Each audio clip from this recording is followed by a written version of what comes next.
Dünən bir evə getmişdim işimlə bağlı. Gördüm ki, pəncərə rezin vurublar.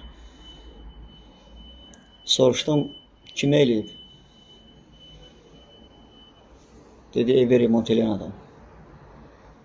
Dedim, bu 3-4 otağına bəs eləmədi. Getdi, pəncərəni rezin elədi. Bu pəncərə ustalarını fikirləşmir o. Allah verib də sənə bunu. Nə qədər işləmirsən, Allah bərəkət versin. Özünə qismət. Belə eləməzlər axı. Düşünmürsən, onu düşünmürsən. Siz bilirsiniz, mənə nə qədər iş düşüb. Maliyyə işi düşüb, elektrik düşüb. Nə bilim, parket düşüb. Hansı işlər düşüb. Niyə getməmişəm? Mənim işim sırf budur. Pəncərə rezi taxmaq, pəncərə düzəldir, qapı düzəltmək. Mənim işim budur. Niyə belə eləyirsiniz? Qurban olduğum Allah sizə verib də bunu da, işinizi görün də, məsuliyyətlə işinizi görün, təhvil verin də ev xazinə. Pəncərə işi mənlikdir, qapı işi mənlikdir, falan işi mənlikdir. Cəmaatın balası var.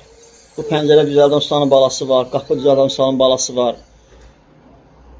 Qurban olduğum sana verib ye də bu şodan. 4-5 otaq remont elə ye də. Bəs eləmir. Eləmin belə şeylər. Belə şeylər eləmin. Yaxşı iş görmürsünüz. Bəlkə də sizə ləzzət eləyə bilər. Bu pulu alıb yeyirsiniz ha. O düzgün deyil. Başa düşürsünüz məni.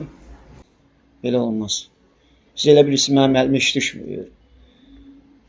Deyirəm ki, bacarmıram. Əslən bunu bacarıram mən. Mən deyirəm, falan şey bacarırsan tərlan. Deyirəm ki, yox, bacarmıram. Əslən bunu bacarıram mən. Amma müdaxilə eləmirəm.